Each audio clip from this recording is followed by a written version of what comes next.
Welcome to UK Business Show. Today's episode is brought to you by World Outsourcing Solutions, helping business owners with virtual assistant services and business growth systems. Here's your host, UK Kachidori. Hi and welcome to another episode, and today I'm very privileged to be joined on the show by a good friend of mine. We actually had Roger Harrop on the show not long ago and had a great conversation. Today we're continuing on that conversation, how to win in the new game of business. But today our focus is on the mistakes that business owners are currently making that's stopping them from winning in this new arena, in this new business scene. Roger, thank you so much for joining us here today. It's my pleasure, Yoka. It's great to be with you again. Incredible. Now, very briefly, Roger is looked up to. In fact, he's a mentor to over 20,000 business leaders in over 45 countries. In fact, he has spent over 25 years leading international business at the highest level, helping individuals like yourself do extremely well. In fact, as we speak, he's got a training over there in Accra in Ghana, and he travels international on quite often. Roger, is there anything I've missed on there? Some of the things. No, that's all fine. And I'm a very young man. That's the only thing you forgot to say. Very young. And you're so loved, and I was watching some of the things you've done there. You've made such a huge contribution to the business world to date, and you continue doing that. That's incredible, absolutely incredible. What drives you to keep doing what you're doing? Well, that's very kind, Yokai. But I just love business. I love business. I love getting inside the business culture of other countries. And I'm nosy. I like other people's business. I like seeing how they operate and seeing if I can help in any way. That's just the way I'm made, I suppose. I just love business. Indeed. And, you are now more focused on speaking and doing mastermind. Talk to us about that very briefly. Yeah, so what I do is as a professional speaker, and I used to be president of the Professional Speaking Association, all that good stuff. So what I do is I speak at conferences. So, for example, next month I'm in Accra in Ghana, and I'm doing a keynote speech at the CEO Summit in Accra. But I also run masterclasses. So a keynote speech might be for, I think the largest audience I've spoken to is 2,000. But masterclasses tend to be, typically maybe 20 people, maybe as many as 50. And a masterclass is typically half a day or a day. And my audience basically is anyone involved in running business, from the smallest startup all the way through to the biggest multinational in the world. That's the audience that I talk to, and they're the people who say to me that I'm able to make their business simple. That seems to be a skill that I have. So that's what I do, and then after that, often I'm invited into companies to actually work with them on a regular basis to help them implement what I've talked about. And sometimes I'm a director and a chairman of businesses, but I do that less these days because I enjoy the speaking and the masterclasses the most. Incredible, absolutely incredible. Well, I'm sure you've dealt with so many businesses and so many mistakes. And today we want to focus what are the common mistakes that business owners make, oftentimes not knowing they're making them. Yeah, you're absolutely right. And how to avoid them. Yeah, sure. Well, something we talked about last time is probably still is the biggest, which is if you, as the business leader, don't get up in the helicopter looking at the big picture, no one else will. And with the way things are these days, with the speed of change that's happening, whether it's technology or markets or products or anything else, you have got to get some time up in that helicopter, looking over the horizon, looking at what's coming, anticipating what's coming, and planning your strategy for your business, because you cannot take the risk of even being able to spell the word status quo, if you know what I mean, because change has to be endemic, change has to be constant, and it has to come from you. And I say to CEOs, you've got to find 20% of your time. That's a day a week. You've got to find a day a week when you're up there in that helicopter. Now, that doesn't mean you don't still come down sometimes into the mud and the bullets, into the detail. Of course you do. But it should be infrequently. You've got to delegate more, you've got to trust your people more, and you've got to not micromanage. So that's one of the things.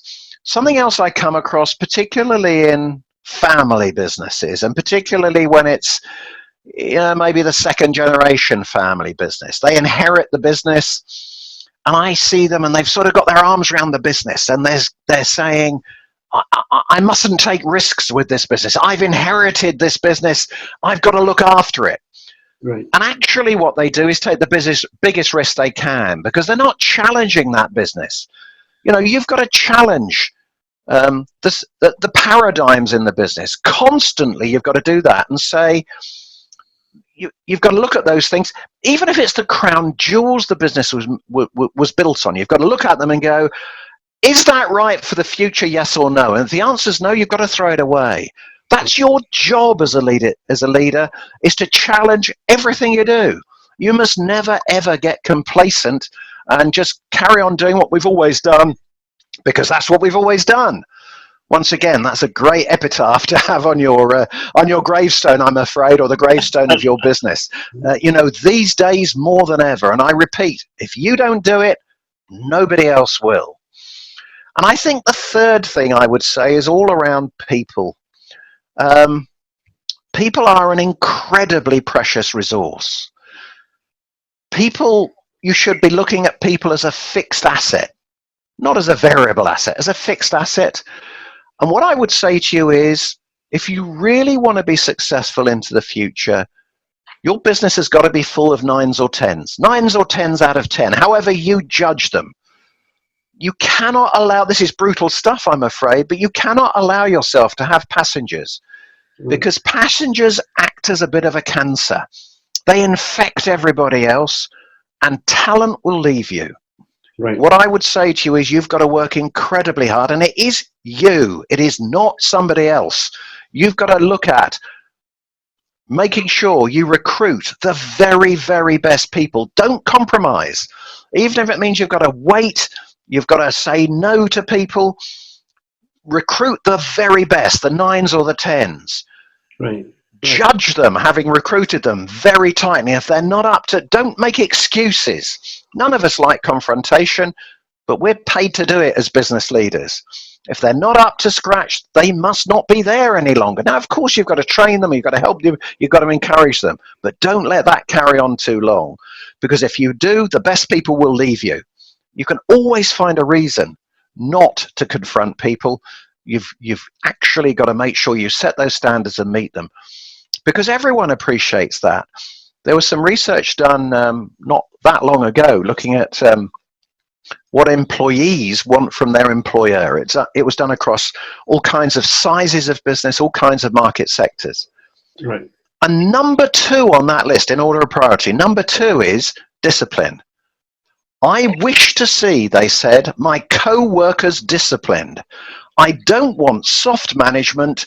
It's unfair. That's what the employees said. Right. And we all know, looking back, unfortunately over the years, I've probably had to get rid of or discipline an awful lot of people. And if I always thought I was tough, I was fair, and I always thought I moved quickly. But when I look back, every single time the co-workers came to me the next day and said, what took you so long? They know before we know. You cannot. It's so easy to sidestep that responsibility of making sure you have got 9s or 10s throughout your organization. And I just see it all the time. It's where small businesses are worse at it than large, because of course they know everyone personally. They probably know their families. They know all kinds of things about them. I'm afraid, nevertheless, you are the boss. You have got to take that action, nobody else. Indeed. Oh, indeed. It's one of those touchy areas, because you get emotionally involved. You do. And it's hard. None of us like it. I've been in situations where I've had, my kids abused at school. I've had poison pen letters through the letterbox. Those are extremes, but I'm afraid that's your job. If you can't if you can't take it, go and do something else. Sorry, but that's how it is.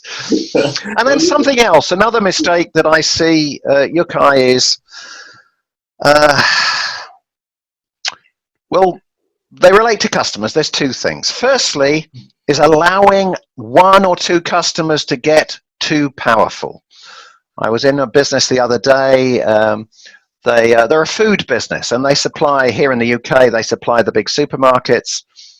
I couldn't believe it. They said to me, 80% of their output, 80% of their sales goes to just two supermarkets in the UK, two supermarket chains, and one of them was taking over 50% of your business. That's dangerous. There's no two other words for it. It's incredibly dangerous, and you should not have allowed it to happen. Again, it's very difficult to give a rule of thumb, but certainly if any one customer is more important to you than 20% of your sales, then I'd start getting worried about it. Because again, it's very easy. It's very easy to always say yes. It's very easy not to put up your prices, because that's one of the ways that you can start stopping. They obviously think a great deal of you. Keep putting up your prices until it comes down to about 20 or 30%, maybe. And I've got a slight smile as I'm saying that, but I mean it. But the other one is to not reinvigorate constantly your order book. You know, I used to have a rule of thumb in the PLC that I ran and other businesses I've run and with all my clients, which is have a KPI, have a key performance indicator you look at very regularly, which is what percentage of your order book is coming from customers who have never bought from you before, or let's say never bought from you in the last 3 years. Right. And again, it's that same magic figure. I would go for 20 or 30%. That should be the target. We had 30% in my business because that's a healthy thing to do, because customers can disappear overnight. We can all name a few major corporations that have disappeared in the last few years. It can happen to you. They might just move. They might move to China. They might go bust. They might do all kinds of things. They might get bought by somebody else who's got a supplier that they're already happy with that isn't you. All kinds of stuff that can happen. Yes, and you find yourself in deep problems there. Very, very easily, you know. And if they're 50% of your business, just imagine then that's the end. You know, it's the end. Quite simply, it's there's no other way of describing it. But this comes back to you as the business leader. These are something you should be measuring. You should make your sales managers do that. You should make your salespeople do that. If you've got incentive schemes for your salespeople, it shouldn't just be on sales. There should be some element which is on new customers, on trying to sell to new customers. You know, make sure if you say it's important, then that will flow through the whole business. But if you don't say it's important, then nobody else will think it's important. You know, in your business, you're God. You have to recognize that. Whether you're a small business or a large, what you say goes, generally speaking. So you've got a hell of a responsibility to make sure from this helicopter, from this big picture situation, you are making clear the big things that are important to you. And that's some of the things that we've just been talking about, I think. You're in the business to make money. Even if you're a charity, you should be focused on making money, because the way you grow your charity, the way you grow your business, is to reinvest that profit into the business growth. That's an attitude of mind you need throughout your entire business, that you deserve higher prices, for example. Again, it's this same thing, you know. It's a bit of a confrontation, people think, asking for higher prices. So you can find every reason not to do it. Well, don't. Again, it's got to come from you at the top. Don't rely on your salespeople. Turkeys don't vote for Christmas, as we say over here, you know. Salespeople never want higher prices. They want their life easy. You know, unless you're in a commodity business, what you are selling is perceived added value. And that's what your salespeople should be selling, perceived added value. Don't give them price discretion. They'll give it away. It's too easy. Their job, if it's not a commodity business, their job is to sell at a premium. They should be crystal clear about your value proposition. What are the three things why people will buy whatever it is we're selling, whatever the service or the product is? What are those three things? And they should not be price. And then ask yourself one big question. If you just put 1%, not a percentage point, but 1% on your prices tomorrow, would you lose any business? And then do that little calculation. 1% of your annual sales on the bottom line to reinvest in your business. Do you deserve that? Is that worth doing? And I think you know the answer. Absolutely. Listening to you, it's very difficult to escape the sense that you are a very responsible person, when it comes to your business. Talk to us about your mindset as a business owner or as a leader in running your business. Some of the things that you do. Okay, I think the first thing is starting, if you like, in this helicopter mine at 30,000 feet, what's the purpose of your business? Ask yourself the question, what's your business there for? And the only people who can answer that, by the way, are the shareholders, nobody else. What is success for them? Right. So if you're running a business for somebody else, you can't assume what the purpose is. This is for another occasion, perhaps, that I did that in the corporate world, and I nearly lost my job as a result. You can't assume what success is for the business. I know businesses that are there for cash flow, nothing else. It's not about profitability, it's about cash flow. That's what the business is there for. You've got other businesses that are driven for other reasons. You need to understand absolutely clearly from the shareholders or the trustees, the people who own the business, what success looks like. Right. And you should try and get that down to a sentence and then get it to half a sentence. Because if you can have that sort of laser beam focus, you really do stand a very good chance of getting there. A few years ago, I was the non-exec director of a family business here in the UK. It had been started by the father, who was now dead. There were 2 sons running the business. There was a sister, a brother, and a mother not in the business who were also shareholders. Right. And when I joined, it was just sort of starting to kick off. The 2 guys running the business were sort of mumbling, well, we're creating all this added value for the business, and they're sharing in it just the same as us. That's not fair. And the ones not in the business were mumbling, well, we never get a dividend, so what's the point?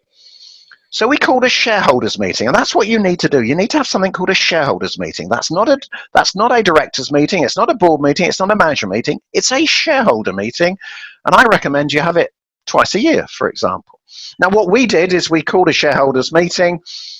One item on the agenda, what's the purpose of this business? In other words, what does success look like? 3 years' time, what would be successful?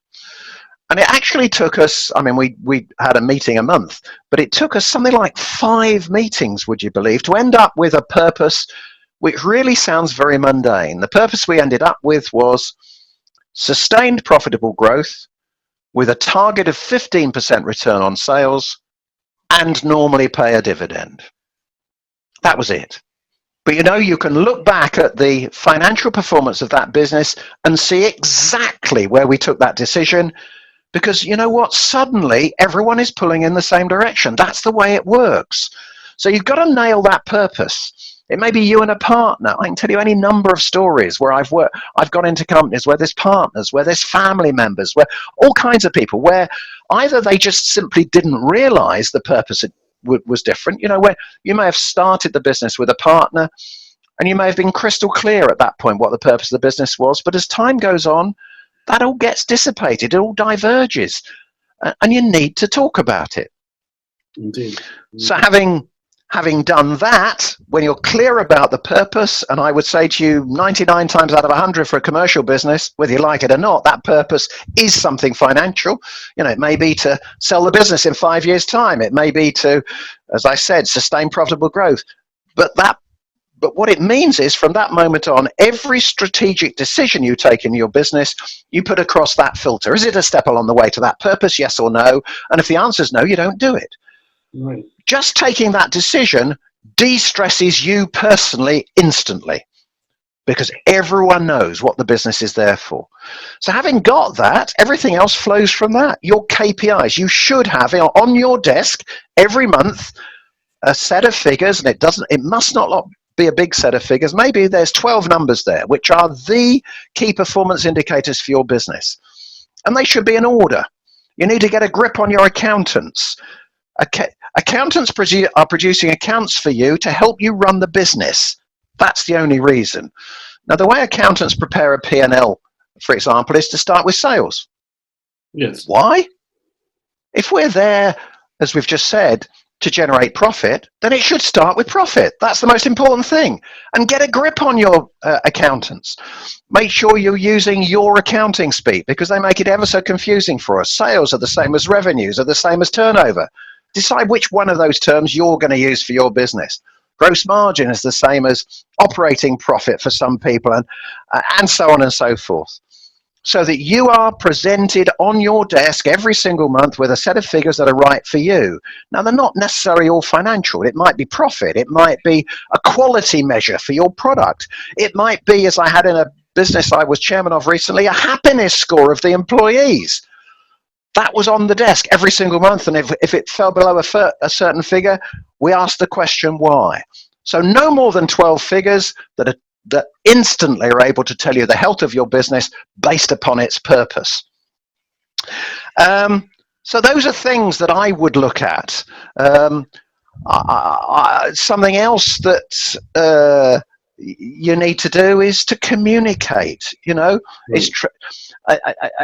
And I'm a great believer in the old adage, that communication problems increase by the square of the distance between you.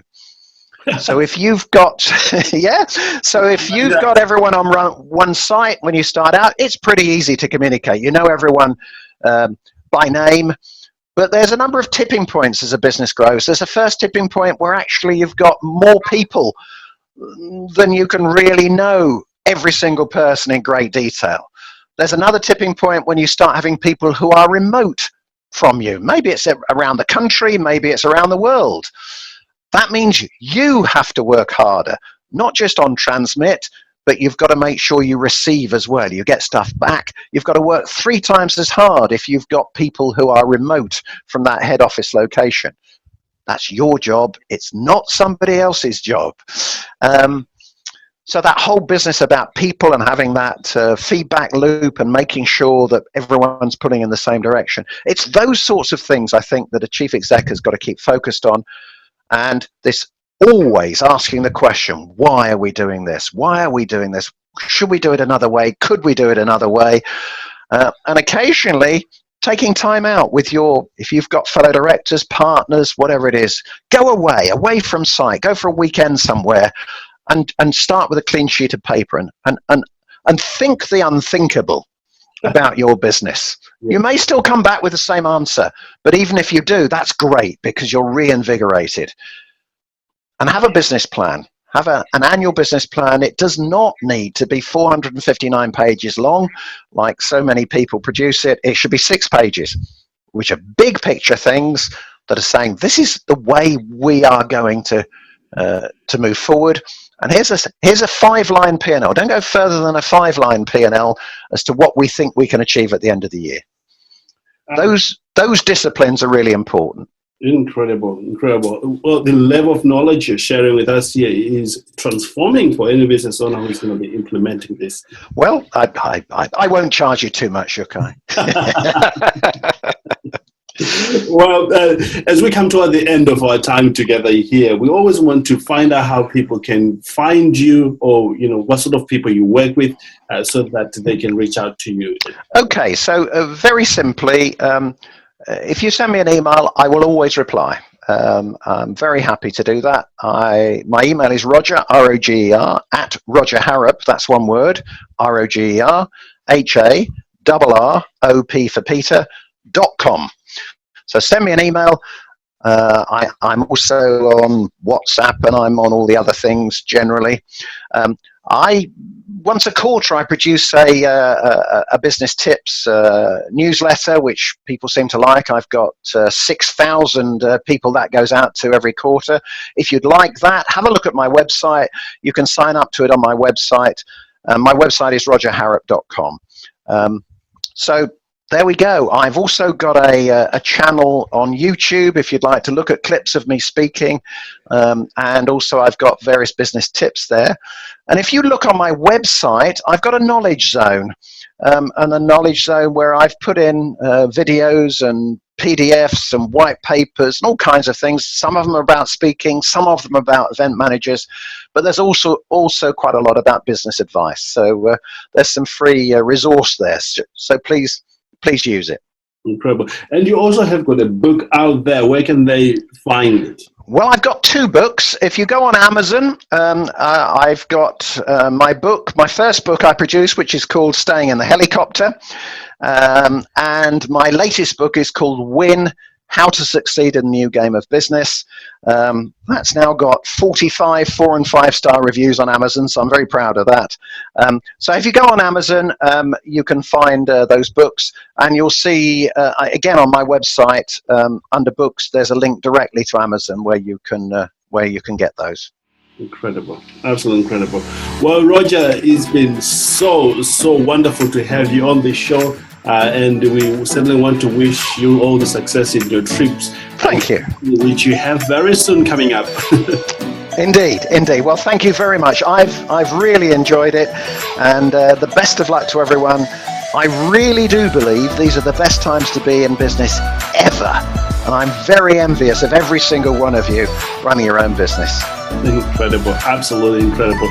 There you have it, the CEO of Experts, Roger. If you want to know more about what he's doing, please visit his website or just click the link below and you'll be taken straight to his website. We appreciate you joining us, and as we always do, should you ever want to have an virtual assistant assist you with your work, you can reach out to us. In fact, got some really cool gifts we have for you. Just visit www.worldoutsourcingsolutions.com, or alternatively send us an email at clients@worldoutsourcingsolutions.com. With that said, wish you a great day and hope you implement a lot of stuff you've learned here today.